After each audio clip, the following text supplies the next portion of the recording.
आइए student move करते हैं अपने फर्स्ट एग्जाम्पल की तरफ। तो ये रहा हमारा फर्स्ट एग्जाम्पल। क्या बताया गया है यहाँ पर हमें, read the following information carefully and answer the questions which follow. 5 friends Abdullah, Birbal, Chanakya, Durjan and Ishwar are working in 5 departments M, N, O, P and Q. They earn different salary, that is 10,000, 15,000, 20,000, 25,000 and 30,000. And they are of different ages 26, 20, 24, 26, 28, 30 and 32 years. This information are not necessarily in the same order. यहां पर क्या बताया गया, 5 दोस्तों के बारे में बात करी जा रही है, अब्दुल्ला, बिरबल, चाणक्य, दुर्जन एंड ईश्वर, जो कि 5 डिफरेंट डिपार्टमेंट में काम करते हैं, M, N, O, P and Q, जिनकी सैलरीज भी यहां पर डिफरेंट है, 10,000, 15,000, 20,000, 25,000 और 30,000। और इन्होंने क्या बताया, इनकी एजेस भी डिफरेंट है यहाँ पर 24, 26, 28, 30 एंड 32 ईयर्स। और ये जरूरी नहीं है कि ये इन्फॉर्मेशन क्या हो, सेम ऑर्डर में हो। Clear. Birbal works in department M and earns more than 20,000. Person who is 28 years old works in department Q. 32-year-old persons earn at least 20,000. Birbal M department में काम करते हैं, जो कि सैलरी कितनी लेता है अपनी, 20,000 से ज्यादा। जिस पर्सन की उम्र 28 साल होगी वो डिपार्टमेंट क्यू में काम करेगा। जिसकी उम्र 32 ईयर्स होगी वो कम से कम, एटलीस्ट की बात करी गई, वो कम से कम 20,000 रुपए यहाँ पर कमा रहा होगा। The person who is 26 years old earns 25,000. जो भी 26 years old होगा वो 25,000 कमाएगा। Abdullah earns 15,000 but does not work in department N और P. अब्दुल्ला कितने कमा रहा होगा, 15,000, लेकिन वो कौन से डिपार्टमेंट में काम नहीं कर रहा होगा, ना ही तो वो N डिपार्टमेंट में काम कर रहा होगा, ना ही वो P डिपार्टमेंट में काम कर रहा होगा। Person who is 30 years old earn highest salary but does not work in department M and N.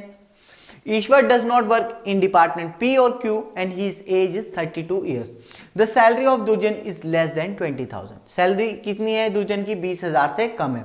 तो ये इन्फॉर्मेशन हमें बताई गई। जैसे कि आप देख सकते हैं, ये अब जो पजल हम कर रहे हैं, जो टाइप हम कर रहे हैं, अभी तक जितने पजल देखे उससे थोड़ा सा डिफरेंट है। और साथ ही साथ हमें यहाँ पर क्या देखने को मिल रहा है, यहाँ पर जो इन्फॉर्मेशन, ये तो बेसिक इन्फॉर्मेशन है, इसे तो छोड़ ही दीजिए। जो बाकी इंफॉर्मेशन हमें गिवन है वो बहुत कम गिवन है, यानी कि हमारा जो क्वेश्चन है, जो इन्फॉर्मेशन बताई गई वो शॉर्ट है। और जब भी हमारे पास इंफॉर्मेशन कम होती है तो वो पॉसिबिलिटीज ज्यादा होती हैं और हमारे लिए पजल थोड़ा सा डिफिकल्ट हो जाता है, लेंथी होता है अगर क्वेश्चन, तो यानी कि ज्यादा से ज्यादा इंफॉर्मेशन हमें बताई जा रही है, सिर्फ हमें उसे सिस्टमैटिक वे में अपनी इंफॉर्मेशन को कैटेगराइज करके सिर्फ और सिर्फ वहां पर अरेंज करना होता है। तो आइए देखते हैं इस क्वेश्चन को कैसे कर सकते हैं और किस तरीके से ये टाइप थोड़ा सा डिफरेंट है। क्वेश्चन से ये पता चल रहा होगा आपको, फर्स्ट एग्जाम्पल से, ये टाइप हमारा कैसे यहाँ पर डिफरेंट है। तो अब यहां पर हमें कौन कौन से वेरिएबल देखने को मिले, 5 पर्संस तो हैं, इनको हम एक फिक्स वेरिएबल मानेंगे, इन्हें हम फिक्स कर सकते हैं। लेकिन यहां पर कौन कौन से वेरिएबल हैं, इनकी सैलरी, इनका डिपार्टमेंट और इनकी एजेस। तो आइए देखते हैं इन्हें कैसे अरेंज किया जा सकता है।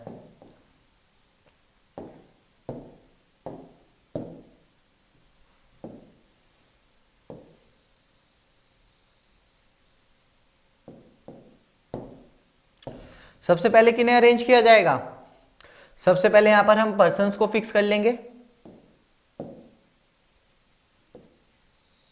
उसके बाद यहां पर इनकी एजेस, उसके बाद इनकी सैलरी कितनी है, और फाइनली क्या अरेंज कर लेंगे हम यहां पर, इनके डिपार्टमेंट्स। पर्सन हमारे कितने हैं यहां पर, 5, इनकी एजेस, इनकी सैलरी और इनके डिपार्टमेंट।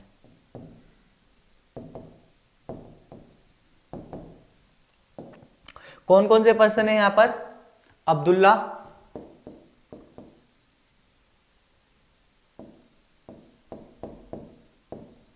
बिरबल, चाणक्य,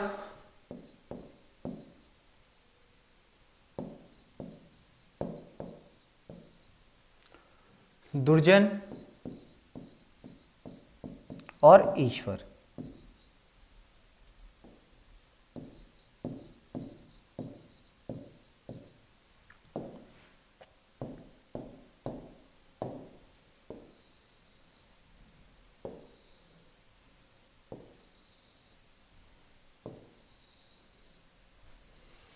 तो सबसे पहली इंफॉर्मेशन क्या मिलती है हमें यहां पर, इनके डिपार्टमेंट्स कौन कौन से हैं यहां पर, इनके डिपार्टमेंट्स यहां पर लिख लेते हैं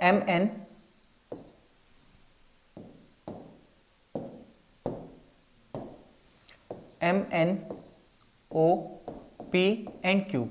सैलरी क्या क्या है यहां पर, 10,000 से लेकर 30,000 तक की, और 5-5 हज़ार से बढ़ रही है, 10,000, 15,000, 20,000, 25 और 30, 30,000। और इनकी एजेस क्या है यहाँ पर, 24, 26, दो से बढ़ रही है, 26, 28, 30 एंड 32। अभी देखेंगे यहाँ पर मैंने ये सारी चीज़ें अलग से क्यों लिखी हैं, जबकि हमें क्वेश्चन में सब कुछ दिया हुआ है, यहाँ पर मैं अलग से क्यों इन्हें लिख रहा हूँ। आइए अब देखते हैं क्या क्या इन्फॉर्मेशन है। बेसिक पैटर्न हमारा सेम रहेगा, जो डायरेक्ट इन्फॉर्मेशन, जो एक्चुअल इन्फॉर्मेशन होगी उसे हम टेबल में पुट करेंगे, जो यूजफुल सेकेंड इन्फॉर्मेशन होगी उसे अलग से हम कैटेगराइज करेंगे, और जो हमारी नेगेटिव इन्फॉर्मेशन होगी उसे अलग से कैटेगराइज करेंगे, ताकि अगर कोई पॉसिबल केस यहाँ पर बनता है उसे हम एलिमिनेट कर सकें। Birbal work in department M, यानी कि एक एक्चुअल इन्फॉर्मेशन, बिरबल कौन से डिपार्टमेंट में काम करता है, वो एम डिपार्टमेंट में काम करता है। तो डायरेक्टली हम लिख सकते हैं बिरबल कहाँ है, यहाँ पर है, और इसका डिपार्टमेंट हो गया यहाँ पर M. And earns more than 20,000। अब देखिए ये कितने कमा रहा है, यहाँ पर 20,000 से ज्यादा कमा रहा है। तो हमारे पास कौन कौन से ऑप्शंस बचते हैं, या तो ये 25,000 कमाए, या तो ये 25,000 कमाए, या फिर ये 25,000 या फिर 30,000।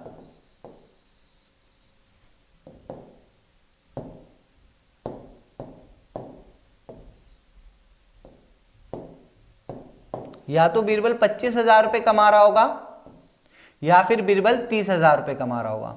यही दो केस तो हो सकते हैं। अगर वो 20,000 से ज्यादा कमाता है तो या तो वो 25,000 रुपए कमाए, या फिर वो 30,000 रुपए कमाए। आगे देखते हैं। Person who is 28 year old work in department Q. अभी हमें ना ही ये पता है कि कौन डिपार्टमेंट क्यू में काम करता है, ना ही हमें ये पता है कि इसकी एज 28 ईयर्स है। तो इसे हम यहाँ पर यूजफुल सेकेंड इन्फॉर्मेशन की तरह नोट डाउन कर लेंगे। जो भी पर्सन 28 साल का होगा वो डिपार्टमेंट क्यू में काम करेगा।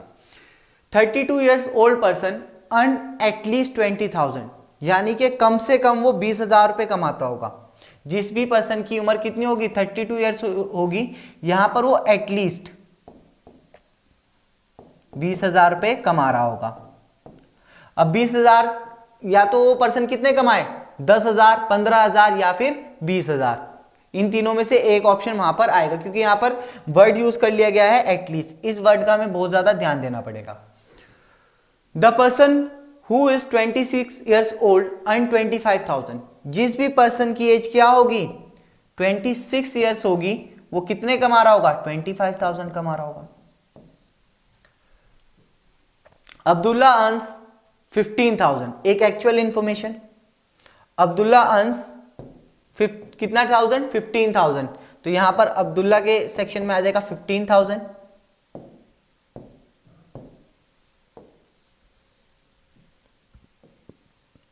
और क्या इंफॉर्मेशन बताई गई यहां पर, Abdullah earns 15,000 but does not work in department N और P.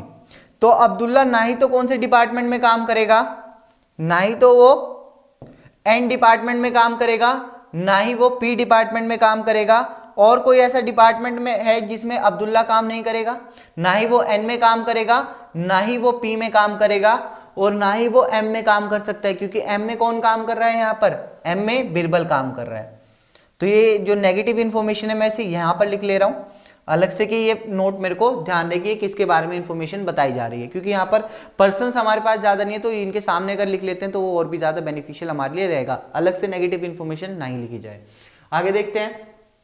Person who is 30 years old earns highest salary but does not work in the department M and N. जो भी पर्सन क्या होगा, 30 साल का होगा, वो हाईएस्ट सैलरी कमा रहा होगा। अब यहां पर हाईएस्ट कितनी है हमारे पास, हाईएस्ट हमारे पास 30,000 है। तो हाईएस्ट लिखने की बजाय अगर मैं इसे मोर स्पेसिफिक लिख देता हूं, 30,000 के हाईएस्ट सैलरी जिस भी पर्सन की उम्र 30 साल है वो 30,000 रुपए कमाएगा। और मगर वो कौन से डिपार्टमेंट में काम नहीं करेगा, अब वो कौन कौन से डिपार्टमेंट में काम नहीं करेगा, एम और एन में। ना ही तो वो एम डिपार्टमेंट में काम करेगा, ना ही वो एन डिपार्टमेंट में काम करेगा। डिपार्टमेंट पे कट करेंगे। Ishwar does not work in department P and Q. तो यहां पर हमें क्या पता चला, ईश्वर कौन कौन से डिपार्टमेंट में काम नहीं कर सकता है? पी और क्यू में। क्या ईश्वर एम डिपार्टमेंट में काम कर सकता है? नहीं। तो वो यहाँ पर 3 डिपार्टमेंट में काम नहीं करेगा, ना ही तो एम में, ना ही पी में और ना ही क्यू में। जो नेगेटिव इन्फॉर्मेशन डायरेक्ट पुट करी जा सकती है उस पर्सन के बारे में है, तो वहां पर इस तरीके से आप उसे मेंशन करेंगे, उसे आप अलग से मेंशन नहीं करेंगे। Ishwar does not work in department P और Q and his age is not 32 years, और उसकी एज भी कितनी नहीं हो सकती है? 32 ईयर्स उसकी एज भी नहीं हो सकती है। द सैलरी ऑफ दुर्जन इज लेस देन 20,000। तो सैलरी अगर दुर्जन की यहां पर, अगर सैलरी दुर्जन की कितनी है? 20,000 से कम है, तो क्या क्या हो सकती है? सारी इंफॉर्मेशन हमारे सामने है। या तो उसकी सैलरी 10,000 होगी या फिर 15,000 होगी। तो क्या ये एक यूजफुल सेकेंडरी इंफॉर्मेशन है? नहीं, ये एक हमारे लिए एक्चुअल इंफॉर्मेशन है। किस तरीके से? अब हमें पता चला इस पॉइंट से इतना कि सैलरी जो दुर्जन की है वो 20,000 से कम होगी, या तो वो 10,000 होगी या फिर 15,000 होगी। और यहाँ क्या देखते हैं, अब्दुल्ला की सैलरी ऑलरेडी कितनी है? 15,000 है। तो मैं कह सकता हूं दुर्जन की सैलरी कितनी होगी? 10,000 होगी। डायरेक्ट इसे हम यहाँ पर यूज कर सकते हैं। तो सिर्फ इतनी ही इंफॉर्मेशन हमें यहां पर पता चल पाई। तो आप देख सकते हैं जब इंफॉर्मेशन हमारे पास कम होती है, इंफॉर्मेशन जब हमारे पास कम होती है तो पॉसिबिलिटीज यहां पर ज्यादा बनती हैं। अगर यही हमें कुछ और थोड़ी सी और इंफॉर्मेशन होती तो यहां पर हमें 3-4 बंदों के बारे में पता चल जाता कि उनकी एज क्या है, उनकी डिपार्टमेंट क्या है। लेकिन जब इंफॉर्मेशन सिर्फ इतनी से, तो हमें क्या पता चला? 2 पर्सन की सैलरी पता चली और सिर्फ 1 पर्सन का यहाँ पर डिपार्टमेंट पता चला। तो जितना छोटा क्वेश्चन होगा उतना ज्यादा आपको मेहनत करनी पड़ेगी, उतना ज्यादा आपको सोचना पड़ेगा। तो आइए देखते हैं क्या हम यहाँ पर कर सकते हैं। तो अब मैंने यहाँ पर जैसे कि लिखा था, ये सारी चीजें मैं यहाँ पर ऑलरेडी लिख चुका हूं, तो इसलिए लिखी यहाँ पर ताकि अब हम कट कर सकें इन्हें। मेरे पास सैलरी बच चुकी है 3, डिपार्टमेंट मेरे पास 4 हैं और एज अभी भी मेरे पास 5 है। पांचों एज हमें यहाँ पर सेट करनी है। तो अब देखते हैं, अब इन्होंने क्या कहा यहाँ पर, एक पॉइंट मेरे को सबसे पहले नजर आता है, जिस भी पर्सन की एज 30 साल होगी उसकी हाईएस्ट सैलरी होगी, यानी कि उसकी सैलरी 30,000 रुपए होगी। लेकिन एक चीज क्या आ रही है हमारे पास यहाँ पर, कि वो ना ही तो डिपार्टमेंट एम में काम करेगा, ना ही डिपार्टमेंट एन में काम करेगा, ना ही एम ना ही एन। लेकिन जो बिरबल पर्सन है हमारा, वो एम डिपार्टमेंट में काम करता है और पॉसिबिलिटीज हमारे पास उसकी ये है कि या तो उसे 25,000 रुपए मिले या फिर 30,000 रुपए मिले। तो यहां पर आप क्या कहेंगे? यहां पर आप क्लियरली कह देंगे कि अब वो कौन से, क्या होगी उसकी सैलरी? यहां पर 30,000 तो नहीं हो सकती, क्योंकि जिस पर्सन की 30 साल होगी उसे हाईएस्ट सैलरी मिलेगी, ठीक। और वो एम डिपार्टमेंट में या फिर एन डिपार्टमेंट में काम नहीं करेगा। तो यानी कि एम डिपार्टमेंट में अगर बिरबल काम कर रहा है तो उसकी सैलरी 30,000 नहीं होगी। उसकी सैलरी कितनी होगी आप कहेंगे? आप उसकी सैलरी कहेंगे 25,000 सॉरी 25,000। और अगर इसकी सैलरी 25,000 है तो एक पॉइंट और है हमारे पास, कि जिसकी सैलरी 25,000 है उसकी एज कितनी होगी? उसकी एज हमारे पास होगी 25,000। उसकी एज कितनी होगी हमारे पास? 26 ईयर्स। उसकी एज हमारे पास हो जाएगी 26 ईयर। यानी कि बिरबल के बारे में कंप्लीट इंफॉर्मेशन, बिरबल के बारे में हमें यहाँ पर कंप्लीट इंफॉर्मेशन मिल चुकी है। आगे देखते हैं, अब इन्होंने क्या कहा, जिसकी भी एज 30 साल होगी उसको हाईएस्ट सैलरी मिलेगी। लेकिन हाईएस्ट सैलरी के लिए हमारे पास कौन से ऑप्शंस बचते हैं? या तो हम चाणक्य को हाईएस्ट सैलरी दे सकते हैं 30,000, या फिर हम ईश्वर को दे सकते हैं हाईएस्ट सैलरी 30,000। यही तो पॉसिबिलिटीज है, क्योंकि बाकी 3 जगह आप देख सकते हैं सैलरी आ चुकी है। तो 30,000 या तो यहां पर आएगा या फिर 30,000 यहां पर आएगा। और एम और एन, वो एम और एन डिपार्टमेंट में भी काम नहीं करेगा। तो यहां पर हमें क्या पता चलता है, ईश्वर की जो एज है ना ही तो वो 32 ईयर्स होनी चाहिए, ना ही वो एम डिपार्टमेंट में काम करे, ना ही वो पी डिपार्टमेंट में काम करे, ना ही वो क्यू डिपार्टमेंट में काम करे। तो यहां पर अगर इसकी एज अगर 32 ईयर्स नहीं है तो यहां पर किसकी एज 32 ईयर्स हो सकती है? चाणक्य की एज 32 ईयर्स हो सकती है।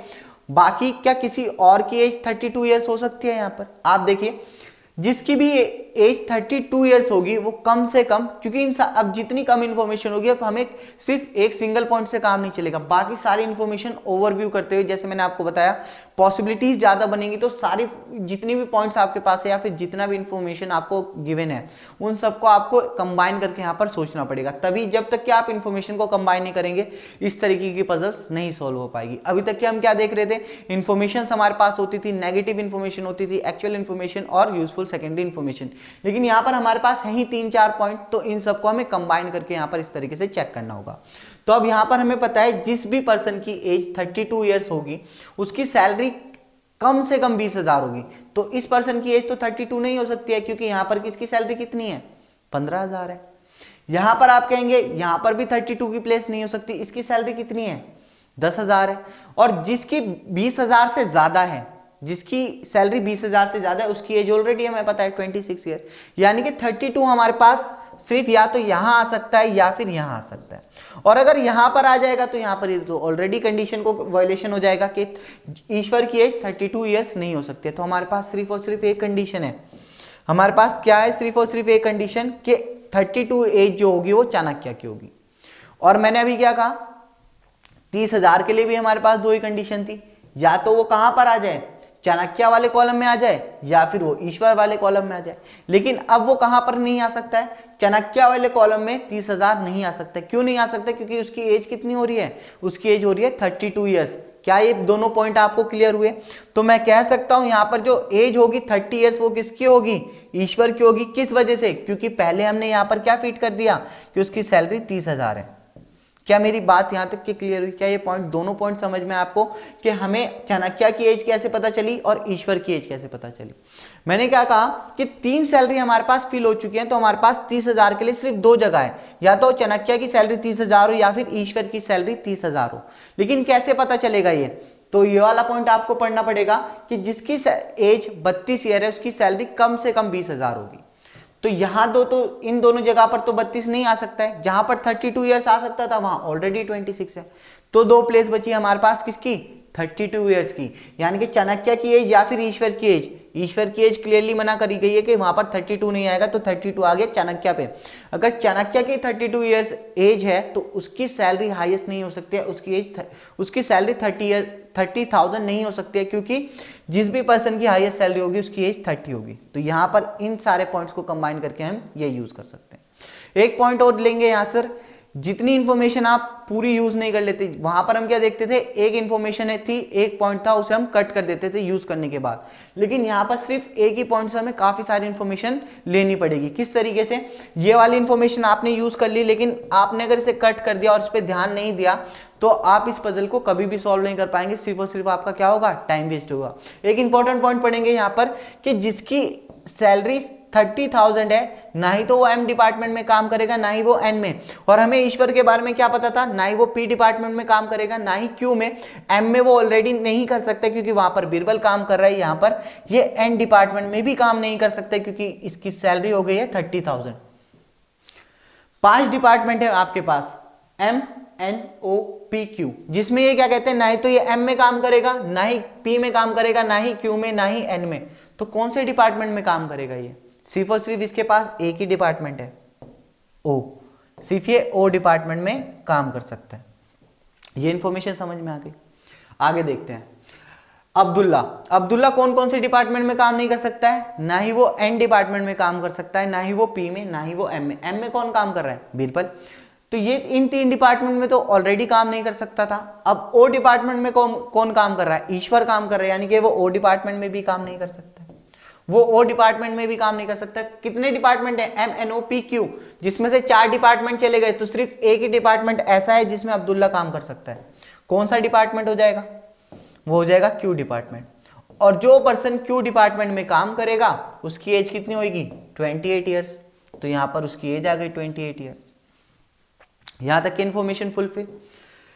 एज कितनी आपके पास, 4 एजेस हैं, 28 चला गया, 26 चला गया, 30 चला गया, 32 चला गया, यानी कि सिर्फ एक एज बची। वो एज किसकी हो जाएगी, वो एज आप कहेंगे दुर्जन की हो जाएगी, 24 ईयर्स। तो इतनी इंफॉर्मेशन हमें पता चल गई। आपके पास सैलरी कितनी है, आपके पास 5 सैलरी, जिसमें से कितनी चली गई, 4, 30,000, 25,000, यहां पर कितनी चली गई, 15,000 और 10,000। तो सिर्फ आपके पास एक सैलरी बची 20,000। तो 20,000 किसकी सैलरी हो जाएगी, आप कहेंगे चाणक्य की। यहां पर सबकी सैलरी भी आपको पता चल गई। कंडीशन क्या थी हमारी, जो पर्सन 32 ईयर्स का होगा उसकी कम से कम 20,000 होनी चाहिए। क्या कंडीशन का वायलेशन हो रहा है यहाँ पर, जिसकी एज 32 ईयर्स है उसकी कम से कम 20,000 है सैलरी। इन्होंने ये नहीं कहा कि इससे कम नहीं हो सकती, तो इन्होंने एटलीस्ट की बात करी थी, तो हमने एटलीस्ट वाली कंडीशन यहाँ पर सेटिस्फाई कर दी है। तो जो जो इन्फॉर्मेशन हमें गिवन थी वो फुलफिल हो चुकी है। लेकिन अभी भी हमारे कितने डिपार्टमेंट रहते हैं, 2 डिपार्टमेंट हमारे यहाँ पर रहते हैं। तो कई बार ऐसी कंडीशंस आपके पास आएंगी जहां पर आप जितनी इंफॉर्मेशन दी गई आपने कंप्लीटली यूज कर ली और अभी भी कुछ इंफॉर्मेशन रहती है, तो वहां पर आप क्या कहेंगे, कैन नॉट बी डिटरमाइंड। कि जो चाणक्य का डिपार्टमेंट है, चाणक्य कौन से डिपार्टमेंट में काम करता है वो हम नहीं बता सकते वो कौन से डिपार्टमेंट में काम करता है। यहां पर अब वो कौन से डिपार्टमेंट में, एम चला गया, क्यू चला गया, ओ चला गया, तो वो या तो एन डिपार्टमेंट में काम कर रहा होगा या फिर वो पी में। ये मगर डिटरमाइन नहीं करा जा सकता, एग्जैक्टली नहीं बता सकते हम कि वो एन डिपार्टमेंट में काम करता है या फिर पी में, हम इसे कहेंगे कैन नॉट बी डिटरमाइंड।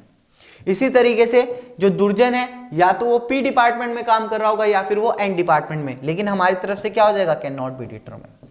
तो इस तरीके से हम कह सकते हैं ये टाइप्स थोड़े से डिफरेंट होते हैं। और जब आप देखते हैं कि क्वेश्चन में इंफॉर्मेशन आपको कम गिवन होती है, शॉर्ट इंफॉर्मेशन होती है वहां पर, तो इस तरीके से आपको सारे पॉइंट्स कंबाइन करने होते हैं। ये बहुत इंपॉर्टेंट पॉइंट है, स्टूडेंट्स को समझ में नहीं आता है जब वो 3-4 पॉइंट ही देखते हैं और कुछ समझ में नहीं आता है, तो वहां पर आपको क्या करना है, आपकी जो इंफॉर्मेशन आपको गिवन है एक से ज्यादा, अब 2-4 पॉइंट आप क्या करें, कलेक्ट करें, उन्हें कंबाइन करके यूज करने की कोशिश करें, तो इन क्वेश्चंस को बहुत इजीली आप कर सकते हैं। ये इसकी एक बेस्ट अप्रोच है, अगर इस अप्रोच से इस क्वेश्चन को किया जाए तो इजीली इन क्वेश्चंस को आप कर सकते हैं। क्लियर। तो यहां पर हमारी कंप्लीट इंफॉर्मेशन सेटल हो गई है कि अब्दुल्ला की एज है 28 ईयर्स, जिसकी सैलरी 15,000, वर्क किसमें करेगा, क्यू डिपार्टमेंट में। बीरबल की एज 26 ईयर्स, जिसकी सैलरी 25,000, डिपार्टमेंट एम। चाणक्य की एज 32 ईयर्स, सैलरी 20,000, लेकिन इसका डिपार्टमेंट या तो एन होगा या फिर पी होगा, तो हमारे लिए कैन नॉट बी डिटरमाइंड। दुर्जन की एज 24 ईयर्स, जिसकी सैलरी 10,000 और इसका डिपार्टमेंट या तो एन या फिर पी, यानी कि can not be determined. Ishwar age 30 years, salary 30,000 और डिपार्टमेंट क्या आ गया, ओ आ गया। आइए इसी के बेस पर कुछ क्वेश्चंस यहां पर हम करते हैं। तो ये रहा अभी जो हमने अरेंजमेंट करा है, यहां पर मैंने इसे कॉपी कर लिया है। आइए देखते हैं क्या क्वेश्चन हमें गिवन है। Who works in department N, Birbal, Chanakya, Durjan, Ishwar या फिर कैन नॉट बी डिटरमाइंड। कौन सा पर्सन यहाँ पर डिपार्टमेंट एन में काम करता है, तो आप क्या कहेंगे, अब हमें नहीं पता है कि कौन सा पर्सन यहाँ पर एन डिपार्टमेंट में काम करता है। या तो वो कौन हो सकता है, चाणक्य भी हो सकता है या फिर दुर्जन भी हो सकता है, तो हमारे लिए क्या हो जाएगा इसका answer, can not be determined. E option यहाँ पर बिल्कुल करेक्ट हो जाएगा। If the name of the person represent its salary, then which of the following is true? Abdullah plus Birbal is equal to Chanakya. Durjan plus Ishwar is equal to Birbal. Chanakya plus Durjan is equal to Ishwar. Abdullah plus Durjan is equal to Ishwar या फिर none of this। तो Abdullah plus Birbal, Abdullah plus Birbal की अगर देखें यहाँ पर total कितना आ रहा है, 15 प्लस 25 40,000 रुपए, तो सैलरी किसी की हो ही नहीं सकती है। ऑप्शन को एलिमिनेट कर दीजिए, ये ऑप्शन गलत हो गया। दुर्जन प्लस ईश्वर, दुर्जन प्लस ईश्वर, इनकी सैलरी कितनी है, 10 प्लस 30 40 हो रहा है अगेन, ये भी पॉसिबल नहीं हो सकता है। चाणक्य प्लस दुर्जन, चाणक्य प्लस दुर्जन यानी कि 30,000, इनकी पॉसिबल हो सकती है, और ये किसके बराबर आ रहा है, ईश्वर के, और ईश्वर की सैलरी कितनी है 30,000, यानी कि ये वाला कॉम्बिनेशन बिल्कुल करेक्ट है। बी ऑप्शन यहाँ पर हमारा बिल्कुल करेक्ट हो जाएगा। Which of the following combination is definitely true, Birbal age 30 years, M department और सैलरी उसकी कितनी बताई गई 30,000, Durjan age 24 years, department N और salary 10,000, Abdullah age 24 years, department P, salary 15,000, Ishwar age 30 years, department O, salary 30,000 या फिर नन ऑफ दिस। तो बिरबल की एज कितनी है 26, तो यहीं से देखने से पता चल जाता है ऑप्शन ए हमारा गलत है। अब्दुल्ला की एज कितनी है 28, यहाँ पर 24 दी गई है, देखने से पता चल रहा है गलत। दुर्जन की सैलरी, दुर्जन की एज कितनी बताई गई 24 ईयर्स, हाँ बिल्कुल। कौन से डिपार्टमेंट में काम करता है, can not be determined, department हमें नहीं पता है कि कौन से डिपार्टमेंट में वो काम कर रहा है, यानी कि ये ऑप्शन भी हमारा गलत हो गया। ईश्वर एज कितनी बताई गई 30 ईयर्स, डिपार्टमेंट बताया गया ओ और सैलरी बताई गई 30,000, तो डी ऑप्शन यहाँ पर बिल्कुल करेक्ट हो जाएगा। Next question, the person whose age is 30 years, whose age is 30 works in which department, जिसकी उम्र कितनी है 30 साल है, वो कौन से डिपार्टमेंट में काम करता है, MNO, P या फिर नन ऑफ दिस। तो जिसकी एज 30 है वो कौन से डिपार्टमेंट में काम कर रहा है, O डिपार्टमेंट में, यानी कि सी ऑप्शन हमारा बिल्कुल करेक्ट हो जाएगा। Age and salary of Chanakya is 32 years and 20,000, 30 years and 30,000, 24 years and 25,000 या फिर नन ऑफ द अबव। तो जिसकी एज क्या है यहाँ पर, age and salary of Chanakya, Chanakya की सैलरी और एज हमसे पूछा जा रहा है, तो हम देखेंगे यहाँ पर चाणक्य की एज है 32 ईयर्स और उसकी सैलरी है 20,000, यानी कि ए ऑप्शन हमारा बिल्कुल करेक्ट हो जाएगा। तो आई होप आपको समझ में आ गया होगा कि इस टाइप्स के क्वेश्चन को किस तरीके से आप इजीली अटेम्प्ट कर सकते हैं। और एज वेल एज हमने क्या देखा, जब हमारे पास इंफॉर्मेशन कम रहेगी तो सिर्फ एक पॉइंट से काम नहीं चलेगा, वहां पर आपको पॉइंट्स कंबाइन करके चेक करने होंगे। तो आई होप ये क्वेश्चन आपको बिल्कुल क्लियर हो गया होगा। अब मूव करते हैं अपने नेक्स्ट क्वेश्चन की तरफ। तो ये रहा हमारा नेक्स्ट क्वेश्चन। जैसे कि आप देख सकते हैं यहाँ पर क्या बताया गया, read the following passage carefully and answer the question given below it. 6 friend Abhi, Deep, Mayank, Prince, Rambo and Sumit married with in a year in the months of February, April, July, September, November and December in the cities of Ahmedabad, Bengaluru, Chennai, Delhi, Mumbai and Kolkata, but not necessarily in following the above order. The bride names were Geetu, Jasmeet, Harman, Bindya, Inpreet and Vanshika. Once again not following any order. The following are the some facts about their wedding. तो यहाँ पर क्या बताया जा रहा है, 6 person यानी कि 6 फ्रेंड्स के बारे में बात करी जा रही है जिनकी शादी कब हुई, 1 साल के अंदर हुई। और कौन कौन से मंथ बताए गए यहाँ पर, Feb, April, July, September, November and दिसंबर। लेकिन अब देखिए मंथ्स की बात करी गई यहाँ पर, लेकिन क्या ये एक सिक्वेंशियल पजल है या फिर ये एक मिक्स पजल है, तो हम कहेंगे ये मिक्स पजल है। किस वजह से, अब देखिए जो इन 6 फ्रेंड की शादी हुई है वो एक सीक्वेंस में तो नहीं होगी कि यहाँ पर पहले अभी की फैब में हो गई, फिर डीप की अप्रैल में, फिर मैन की जुलाई में, तो इस तरीके से सीक्वेंस में नहीं हुई होगी। शादी तो कभी भी हो सकती है, किसी की भी किसी भी मंथ हो सकती है।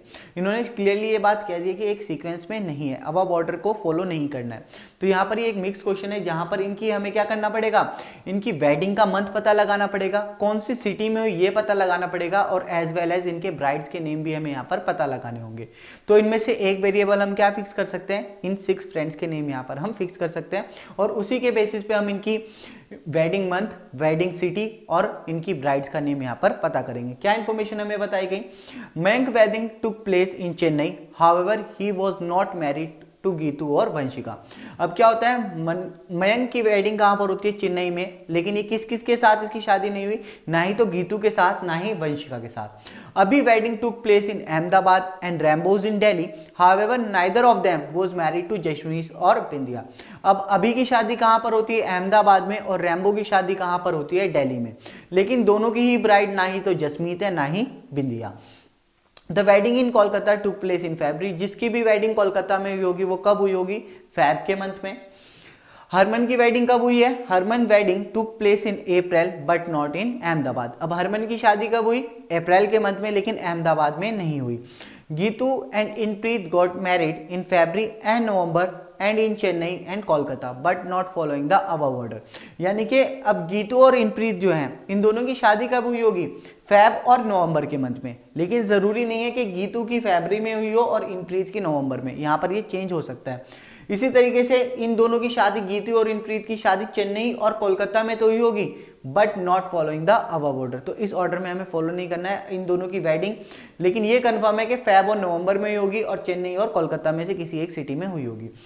Prince visited Bengaluru and Kolkata only after his marriage in December. तो यहां पर इस पॉइंट का मतलब क्या हुआ, प्रिंस क्या करता है, विजिट करता है बेंगलोर और कोलकाता, लेकिन कब, only after his marriage in December. दिसंबर में जब उसकी शादी हुई उसके बाद ही प्रिंस ने क्या करा, यहाँ पर बेंगलोर और कोलकाता में विजिट करा।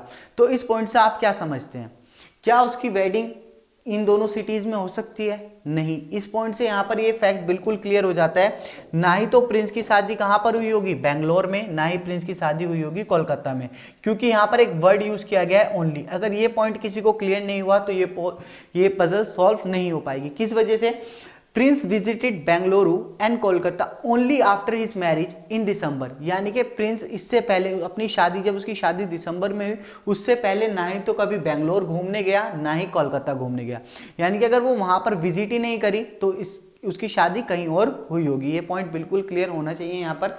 Next, Sumit was married to Jasmeet to September, यानी कि सुमित की शादी किससे हुई, जसमीत के साथ हुई, और कौन से मंथ में हुई, सितंबर में हुई। तो आइए देखते हैं पजल को कैसे इजीली यहां पर हम सॉल्व कर सकते हैं।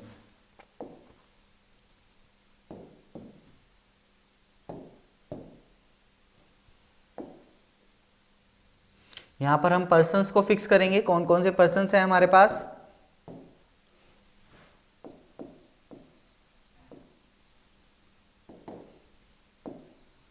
एक वेरिएबल फिक्स करके बाकी वेरिएबल हम इजीली कर सकते हैं। बाकी वेरिएबल कौन कौन होंगे, इनकी ब्राइड्स, इनके कौन सी सिटी में यहाँ पर शादी हुई है, और इनके वेडिंग के मंथ्स। पर्सन कौन कौन है यहाँ पर, अभी, deep, Mayank, Prince,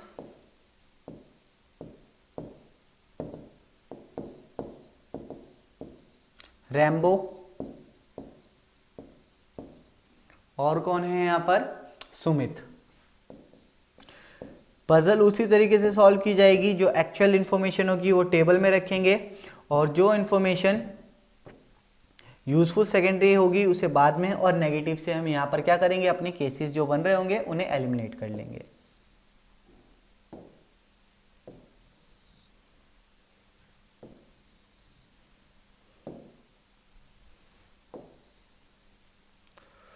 six person, 6 cities, 6 month and 6 brides।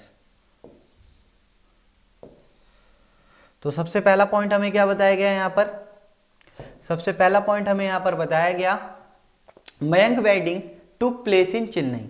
यानी कि ये पॉइंट तो क्लियर है कि मयंक की जो शादी हुई होगी वो कहां पर हुई होगी, चेन्नई में हुई होगी। ये एक एक्चुअल इंफॉर्मेशन है। आगे देखते हैं, Mayank wedding took place in Chennai, however he was not married to Geetu and Vanshika.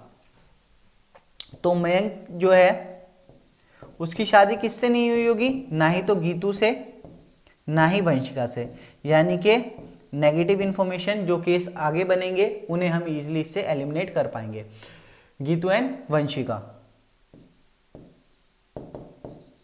आगे देखते हैं, अभी wedding took place in Ahmedabad. अब ये भी इंफॉर्मेशन है कि एक्चुअल इंफॉर्मेशन है कि अभी की जो वेडिंग हुई होगी वो अहमदाबाद में हुई होगी, और रैम्बो की दिल्ली में, एंड रैम्बोज इन दिल्ली। तो यहां पर दिल्ली आ जाएगा, क्लियर है ये इंफॉर्मेशन एकदम।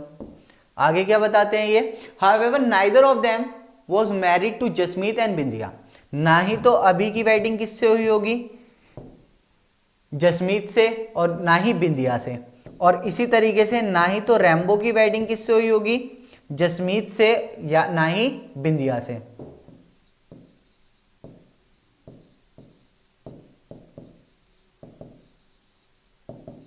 और क्या बताया इन्होंने, the wedding in Kolkata took place in February. जो जिसकी भी वेडिंग कहां पर हुई होगी, कोलकाता में हुई होगी, उसका मंथ क्या होगा यहां पर, फरवरी। यहां पर लिख लिया हमने। Harman wedding took place in April but not in Ahmedabad. Harman की वेडिंग कब हुई, अप्रैल के मंथ में, और अभी हमें नहीं पता कि हरमन किसकी ब्राइड है या फिर किसकी वाइफ है, तो हम नहीं कह सकते यहाँ पर कि कहाँ पर हमें हरमन को प्लेस करना चाहिए। तो इस पॉइंट को भी हम यहाँ पर लिख लेंगे। हरमन की वेडिंग तो कहाँ पर हुई, अप्रैल में, लेकिन अहमदाबाद में नहीं होगी। तो ये चीज़ कंफर्म है कि अहमदाबाद यहाँ पर है, यानी कि अभी की वेडिंग कहाँ पर हुई है, अहमदाबाद में। तो हरमन किसकी वाइफ नहीं होगी, अभी की वाइफ वो नहीं होगी। ये पॉइंट बिल्कुल क्लियर है। आगे देखते हैं, Geetu and Inpreet got married in February and November and in Chennai and Kolkata but not following the above order. यानी कि गीतू और कौन है, इनप्रीत, इन दोनों की वेडिंग, ये तो कंफर्म है, इन दोनों की वेडिंग फेब और नवंबर में हुई होगी। लेकिन अभी नहीं पता किसकी फेब में हुई है और किसकी नवंबर में हुई है। और ये भी कंफर्म है कि इनकी वेडिंग चेन्नई और कोलकाता में होगी। इनमें से एक की वेडिंग चेन्नई और एक की वेडिंग कोलकाता। लेकिन ये कंफर्म नहीं है कि किसकी वेडिंग कोलकाता हुई और किसकी यहाँ पर चेन्नई हुई है। पॉइंट जो जो लिखे हैं उन्हें अलग से मार्क कर लेंगे कि एक पॉइंट कौन सा है, ताकि कोई बाद में कंफ्यूजन ना रहे। ये एक सिंगल पॉइंट है। ये गीतू या इनप्रीत, इनमें से फेब और नवंबर में हुई और चेन्नई और कोलकाता में हुई। ये पॉइंट क्लियर है। आगे देखते हैं, Prince visited Bangalore and Kolkata only after his marriage in December. यानी कि प्रिंस ने कब विजिट करा, कोलकाता और बेंगलोर को, उसकी शादी होने के बाद। यानी कि इसकी शादी, प्रिंस की शादी ना ही तो बेंगलोर और ना ही कोलकाता में हो सकती है। यहां पर लिख लेते हैं कोलकाता और बेंगलोर। लेकिन यह कंफर्म हो गया कि प्रिंस की वेडिंग दिसंबर में होगी। ये कंफर्म है, प्रिंस की वेडिंग कहां पर होगी, दिसंबर में होगी।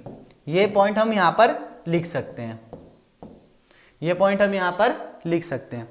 और देखते हैं, Sumit was married to Jasmeet in the month of September, सितंबर में इसकी शादी होगी, सितंबर यहाँ पर क्लियर पता चल गया। और इसकी ब्राइड का नाम क्या है, इसकी वाइफ का नाम क्या है, यहाँ पर इसकी वाइफ का नाम आप कहेंगे जसमीत। सारे पॉइंट जो थे हमने यहाँ पर लिख लिए हैं और ये वाला पॉइंट तो हमने कंप्लीट यूज कर लिया, तो इसे मैंने यहाँ पर कर दिया कट। और अब इसी इंफॉर्मेशन के बेस पर हमें पूरी पजल सॉल्व करनी है। आप देख सकते हैं वेरिएबल्स यहाँ पर ज्यादा हैं, मंथ्स देखने को मिले, लेकिन ये एक सीक्वेंशियल पजल नहीं है, ये एक मिक्स पजल है। तो देखते हैं किस तरीके से इसे इजिली किया जा सकता है। ब्राइड्स के नाम क्या क्या है यहाँ पर।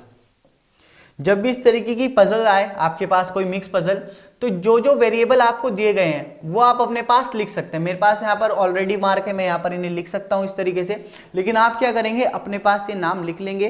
तो जब नाम लिख लेंगे तो इन्हें आप इजीली कट कर सकते हैं, वहाँ पर आपको एक बेनिफिट मिलेगा, फिर आपको ज़्यादा सोचना नहीं पड़ेगा, ज़्यादा कन्फ्यूजन नहीं रहेगी। तो इस तरीके से मैंने देख लिया क्या क्या ब्राइड्स के नेम है, गीतू, जसमीत, हरमन, बिंदिया, इनप्रीत एंड वंशिका।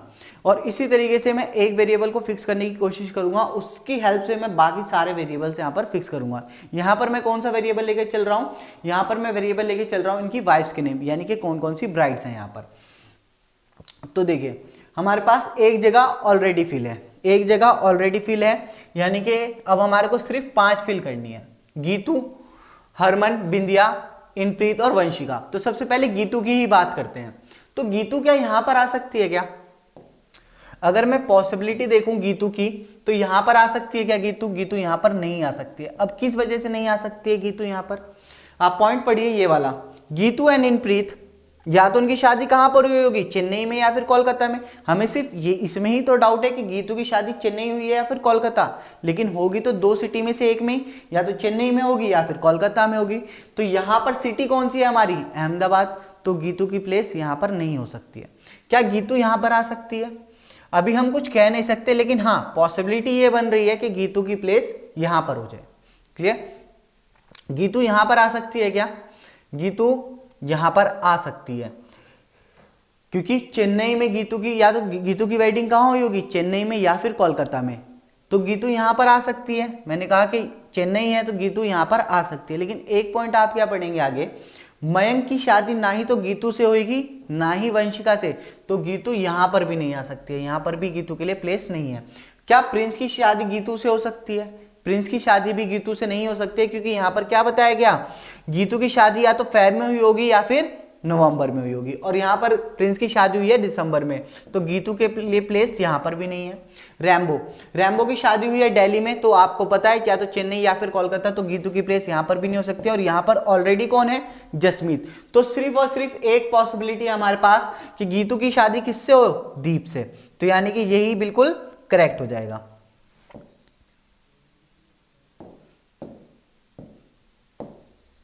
तो गीतू की प्लेस हमें अब यहां पर पता चल चुकी है। और अगर गीतू की प्लेस हमें पता चल चुकी है, तो यहां पर मयंक की शादी किसके साथ हुई होगी, मयंक की शादी हुई होगी इनप्रीत के साथ, क्योंकि गीतू की शादी किसके साथ होनी है, दीप के साथ। अब देखिए चेन्नई में होनी चाहिए थी, या तो गीतू की शादी चेन्नई होती है या तो कोलकाता। अगर गीतू की शादी यहां पर हुई है, तो यहां पर हमें सिटी कौन सी पता चली, यहां पर आप सिटी कहेंगे कोलकाता। और जो चेन्नई वाली जगह है, चेन्नई वाली जगह पर कौन आ जाएगा, फिर चेन्नई वाली जगह पर आ जाएगी इनप्रीत, ये किसकी प्लेस हो जाएगी, इनप्रीत की। क्लियर हो गया ये पॉइंट किस तरीके से।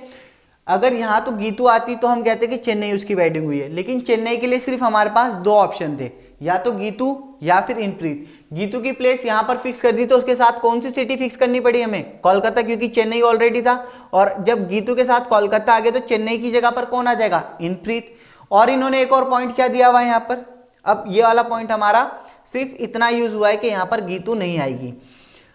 ये वाला पॉइंट हमने क्या कंप्लीट यूज कर लिया, अभी तक नहीं। एक पॉइंट है जिसकी वेडिंग कोलकाता होगी, उसकी मंथ क्या होगा यहाँ पर, फैब, उसका मंथ यहाँ पर फैब होगा। अगर फैब यहाँ पर गीतू की वेडिंग का मंथ है, तो इनप्रीत की वेडिंग का मंथ क्या हो जाएगा, इनप्रीत की वेडिंग का मंथ हो जाएगा नवंबर। ये पॉइंट हमें क्लियर यहाँ पर पता था, तो यहाँ पर नवंबर आ जाएगा। अगर यहाँ पर नवंबर आ गया, तो ये वाला पॉइंट अब कंप्लीट यूज हो चुका है। ये वाला पॉइंट अब कट कर देंगे। जब भी हम कोई इंफॉर्मेशन यूज करते हैं जो नोट हम यहाँ पर यूज कर लेते हैं उसे हम यहाँ पर कट कर देते हैं, और एज वेल एज ये वाला पॉइंट भी कंप्लीट यूज हो चुका है। तो टोटल हमारे पास 6 ब्राइड थी, जिसमें से 2 चली गई तो बची अब हमारे पास 4। तो 4 देखते हैं किस तरीके से हम उन्हें इजिली अरेंज कर सकते हैं। गीतू, जसमीत, अब रहती है हमारे पास हरमन। तो हरमन को देखते हैं कि कहां कहां उसे हम प्लेस कर सकते हैं। क्या हरमन की प्लेस गीतू प्लेस हो चुकी है तो उसकी पॉसिबिलिटी हटा देंगे। तो अब देखते हैं यहां पर क्या हरमन को यहां पर प्लेस किया जा सकता है। हरमन को यहां पर प्लेस नहीं किया जा सकता। किस वजह से? हरमन के बारे में एक पता, चलिए मैं बात की, उसकी शादी कब होगी? अप्रैल के मंथ में, और अहमदाबाद में नहीं होगी। यहां पर ऑलरेडी गीतू है, यहां पर ऑलरेडी इनप्रीत है। तो हरमन यहां पर वेडिंग हो सकती है क्या? प्रिंस के साथ हरमन की वेडिंग हो सकती है क्या? नहीं। किस वजह से? क्योंकि प्रिंस की शादी हुई है दिसंबर में और हरमन की शादी होगी अप्रैल में। तो यहां पर भी इसके लिए पॉसिबिलिटी खत्म हो गई। यहां पर ऑलरेडी जसमीत है, यहां पर कर सकते हैं क्या रैम्बो की शादी हरमन के साथ? बिल्कुल, क्योंकि यहां पर क्या है? दिल्ली है, और दिल्ली के साथ कोई भी यहां पर ऑब्जेक्शन नहीं है हरमन की वेडिंग का, और कोई प्लेस नहीं मिल रही थी। तो हरमन की प्लेस ये होगी। अगर हरमन की प्लेस ये होगी तो मंथ कौन सा हो जाएगा? हरमन की वेडिंग कौन से मंथ में हुई है? अप्रैल में। तो यहां पर क्या आ जाएगा? अप्रैल। अब ये वाला पॉइंट पूरा कंप्लीट यूज हो चुका है। ये वाला कंप्लीट यूज हो चुका है। हमारे पास टोटल कितने मंथ थे? 6 मंथ, जिसमें से हमने कितने यूज कर लिए? 5 यूज कर लिए। यानी कि बचा हुआ मंथ कौन सा है हमारे पास? फेब, अप्रैल, जुलाई। जुलाई अभी तक यूज नहीं हुआ, तो यानी कि जो बचा हुआ मंथ है जो अभी है उसकी शादी कब हुई होगी? जुलाई में। क्लियर? सारे मंथ पूरे हो गए। अब हमारे सारे मंथ हमारे पास पूरे हो गए। अभी भी हमारे पास क्या रहता है? यहां पर 2 तो सिटीज रहती हैं और 2 हमारे पास ब्राइड्स रहती हैं। तो आइए देखते हैं उनमें से कौन कौन सी ब्राइड्स कहां पर प्लेस की जा सकती हैं। हरमन वाली पॉइंट क्लियर हो गया, तो इसे भी हम इरेज कर देते हैं। अब हमारे पास कौन कौन सी बची है यहां पर? बिंदिया और वंशिका। बिंदिया और वंशिका। तो आइए देखते हैं इंपॉर्टेंट नोट में क्या क्या यहां पर हमें पता है। वंशिका, वंशिका यहां पर नहीं आ सकती, यहां पर ऑलरेडी इनप्रीत आ चुकी है। ये पॉइंट हमें पता था, तो ये कंप्लीट यूज हो चुका है। इसे हम कट कर देंगे। अब देखते हैं बिंदिया और जसमीत के बारे में क्या पॉइंट हमें गिवन है। सिर्फ एक पॉइंट हमारा बचा हुआ है, यानी कि इसी पॉइंट के बेसिस पे हमें सब कुछ सारी चीजें यहां पर पता चलने वाली हैं। और दूसरा पॉइंट यहां पर प्रिंस के बारे में है कि प्रिंस की शादी ना ही कोलकाता होगी ना ही बेंगलोर। तो अभी की शादी ना ही तो जसमीत से होगी, जसमीत ऑलरेडी आ चुकी है, यानी कि बिंदिया।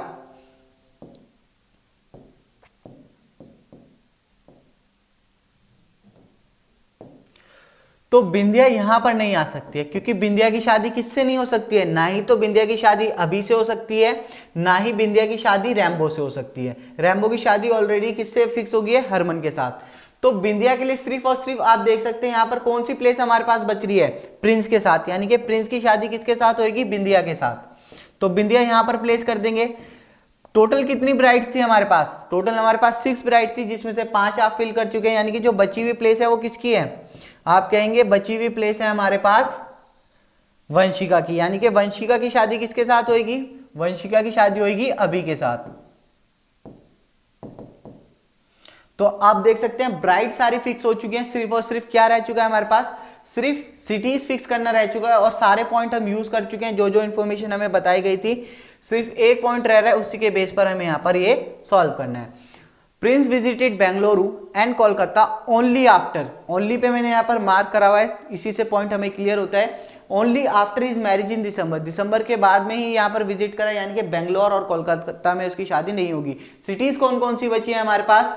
सिटीज हमारे पास या तो बची है एक बेंगलोर, और दूसरी सिटीज हमारे पास कौन सी बची है? अहमदाबाद, चेन्नई, कोलकाता, दिल्ली, यानी कि सिर्फ एक सिटी हमारे पास बची है मुंबई।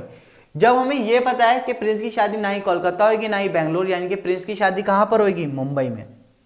प्रिंस की शादी कहां पर होगी? मुंबई में। और बचा हुआ एक सिटी हमारे पास कौन सा रह गया? एक सिटी हमारे पास रह गया बेंगलोर, यानी कि सुमित की जो शादी होगी वो बेंगलोर में होगी। तो आप देख सकते हैं कंप्लीट अरेंजमेंट हमने किस तरीके से इजीली यहां पर पूरा कर लिया है।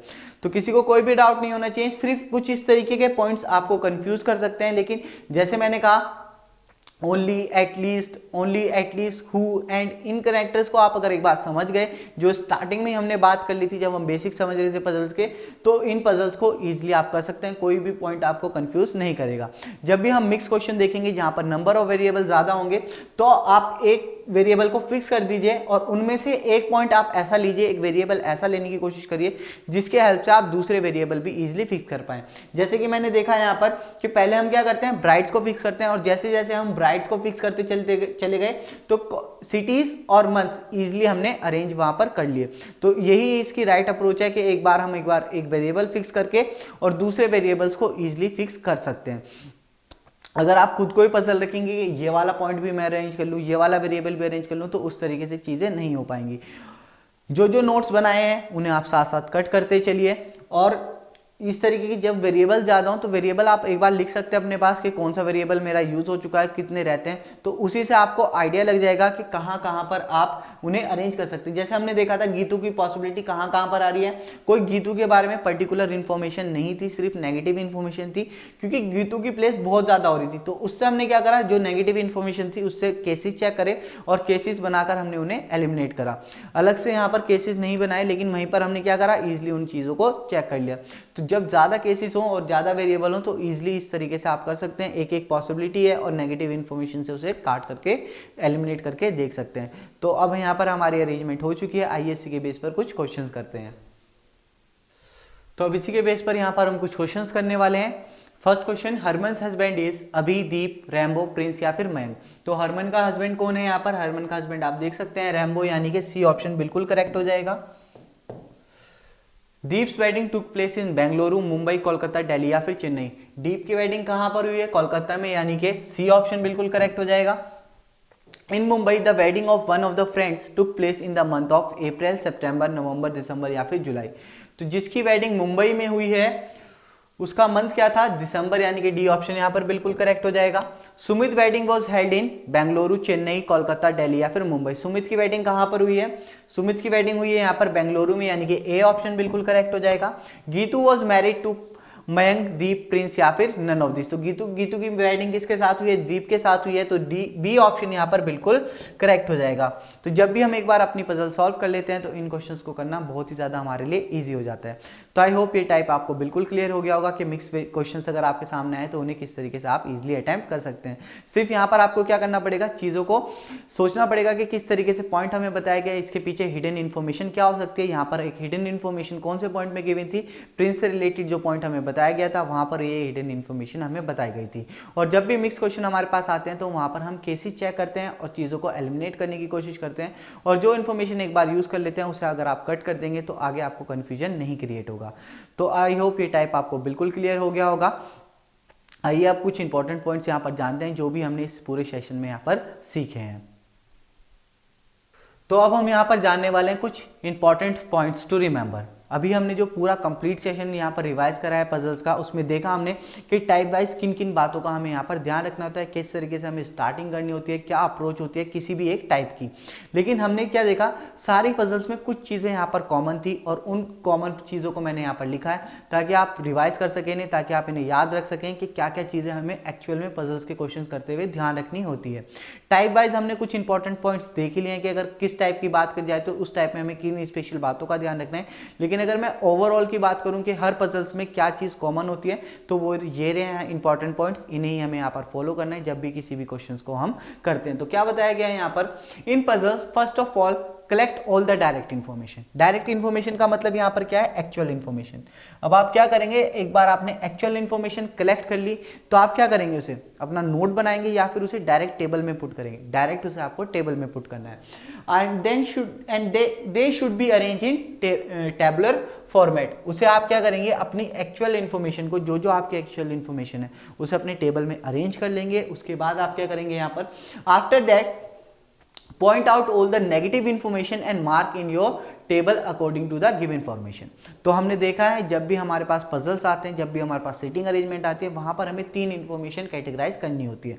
एक एक्चुअल इन्फॉर्मेशन जिसे डायरेक्टली हम अपनी अरेंजमेंट में रखते हैं, दूसरी हमारी कौन सी होती है, यूजफुल सेकेंड इन्फॉर्मेशन जिसका हम नोट बनाते हैं, और तीसरी होती है हमारी नेगेटिव इन्फॉर्मेशन। या तो हम उसे क्या कर सकते हैं, अपनी अरेंजमेंट में अपने टेबल में मार्क कर सकते हैं या फिर उसका अलग से भी नोट बना सकते हैं। लेकिन जब तक कि आपको नहीं पता होगा कि इन्फॉर्मेशन को कैसे कैटेगराइज करते हैं तो आप इन पजल्स में यही कंफ्यूज रहेंगे कि क्या स्टार्ट होनी चाहिए, किस तरीके से मुझे अप्रोच करना है, और वहीं पर आप अपना टाइम वेस्ट कर देते हैं। लेकिन एक बार अपनी इन्फॉर्मेशन आप इस तरीके से लेकर चलेंगे, ये अप्रोच फॉलो करेंगे तो ज़्यादा टाइम आपको नहीं लगने वाला है। क्या बताया गया next point, other facts can be filled out from the indirect information. Indirect information का मतलब क्या हो गया यहाँ पर, यूजफुल सेकेंडरी इन्फॉर्मेशन। जब एक बार हम अपनी एक्चुअल इन्फॉर्मेशन प्लेस कर चुके हैं, नेगेटिव इन्फॉर्मेशन मार्क कर चुके हैं, तो बाकी जो पजल्स की अरेंजमेंट है वो किसकी हेल्प से कर सकते हैं, जो कि हमें यूजफुल सेकेंडरी इन्फॉर्मेशन गिवन होगी, जो कि हमें इनडायरेक्ट इन्फॉर्मेशन बताई गई होगी। The most important part is that in some condition there will be more than one possibility. तो मैंने क्या कहा, जब आप स्टार्टिंग करते हैं एक फिक्स इन्फॉर्मेशन या फिर जिस पर्सन के बारे में रिपीटेडली बात करी गई होगी वहां से करते हैं, और साथ साथ आप क्या करते हैं वहां पर एक पॉसिबल केस भी लेके चलते हैं, क्योंकि हमें देखने को मिलता है एक से ज़्यादा पॉसिबल केस बन सकते हैं। और अगर आप स्टार्टिंग से अपना पॉसिबल केस लेके नहीं चल रहे हैं, कई बार ऐसा भी होता है कि हम फाइनली अपना पजल पूरा सॉल्व करने होने वाले होते हैं, लेकिन वो क्या हो जाता है, रॉन्ग हो जाता है वहां पर, तो उससे हमें को क्या होता है, डीमोटिवेशन भी मिलता है एज वेल एज, और हमें डबल मेहनत वहां पर करनी होती है। लेकिन अगर हम स्टार्टिंग से एक पॉसिबल केस लेके चल रहे हैं तो वो गलत भी हो जाता है, कोई कंडीशन वॉलेट भी हो जाती है, तो हमारे पास एक पॉसिबल केस होता है जिसमें हम इजीली चीज़ों को करेक्टली अरेंज कर सकते हैं। तो हमेशा आप क्या करेंगे, एक पॉसिबल केस लेकर चलेंगे। तो इस पॉइंट का भी ध्यान रखना है। So according to the possibilities arrange in different table, तो यहाँ पर यही बताया गया है कि एक से ज़्यादा पॉसिबिलिटीज हो सकती हैं, तो आप क्या करेंगे, उसे डिफरेंट टेबल में भी अरेंज करते हुए चलेंगे।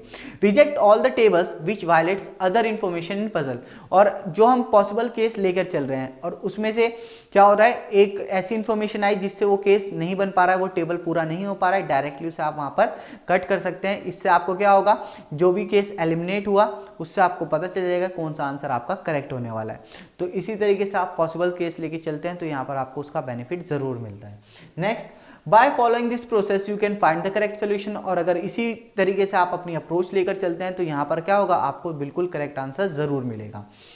Puzzles are always tricky, so take care of every word and sentence. तो पजल हमेशा क्या होते हैं, ट्रिकी होते हैं। तो कुछ वर्ड्स मैंने आपको यहाँ पर बताए हैं, एटलीस्ट, ओनली, एंड, हु, कुछ ऐसे कनेक्टर्स होते हैं जिनकी वजह से हमारी पजल या फिर हम उस पॉइंट को क्लियरली समझ नहीं पाते हैं। तो हमें यहाँ पर हर वर्ड और हर सेंटेंस का मीनिंग बिल्कुल क्लियर होना चाहिए जब अपनी अरेंजमेंट कर रहे होंगे। सिर्फ एक वर्ड या फिर एक सेंटेंस की वजह से भी पजल्स पूरी रॉन्ग हो जाती है, तो इस पॉइंट का भी आपको वहाँ पर ध्यान रखना होगा। by following this approach you will be able to solve the puzzle with good accuracy and speed. और अगर इसी तरीके से आप सिस्टमैटिक वे में चलते हैं, इसी तरीके से एक ऑर्गेनाइज वे में चलते हैं, इन पॉइंट्स का ध्यान रखते हैं, तो पजल्स आपके लिए बहुत ही ज़्यादा आसान होने वाले हैं, जिन्हें आप एक अच्छी स्पीड और अच्छी एक्यूरेसी के साथ कवर कर सकते हैं।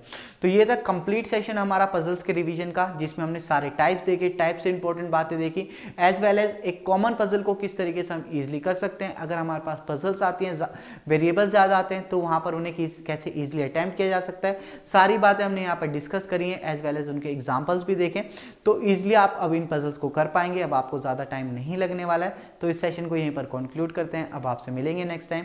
सो till then, learn smart, study smart and be smart. Thank you.